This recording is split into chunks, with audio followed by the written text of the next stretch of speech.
ora, tēnā koe, fi Jamieson-Folland, the lifestyle aligner, helping you live the life you love. And to that end, it's time to share the story of a delightful lady, Laurie, whom I had the wonderful opportunity to work with. And this was actually sort of after what we've had here in New Zealand with lots of lockdown, periods of lockdown, and as a response to the COVID virus that was occurring. And so for Laurie, what she was feeling, in her own words, she was feeling tired. I'm going to be reading them here, that's what I'm doing. She was feeling tired and put on weight over all the lockdowns during COVID.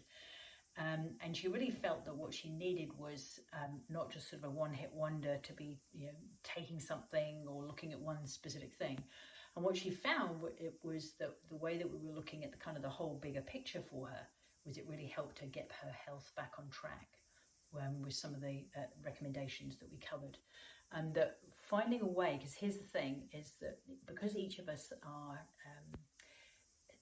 we're unique, I call it our own unique fingerprint, literally,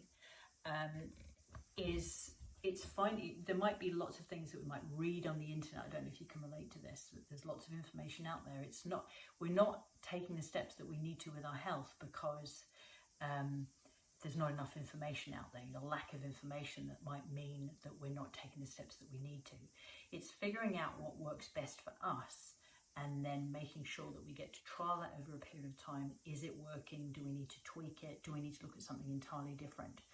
And that's the kicker. And that's what ultimately gets us across not only the start line, but the yes, we're making progress line.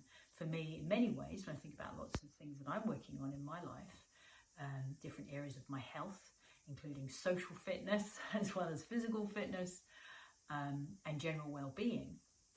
And for many of you know, I'm mindful of my cardiovascular health. That's always in the picture when I'm making health choices, not only with what I do, how I manage my stress, for example, or the way that I choose to release it, but also the foods that I eat. And so it's making sure that we can tailor it to not only our own specific health picture, but also our own capacity, and then just seeing how we're going with that. And yeah, that journey for me never ends. So it's all about progress, not perfection. So I'm curious to hear if you can relate to what Laurie was sharing there about that kind of sense of being stuck in a rut and knowing that things have kind of slowed down or got stuck over a period that it's understandable that it would have happened through then. Anyway, I'm looking forward to seeing you on this week's Alive with Fee, and have a fabulous week. Ciao.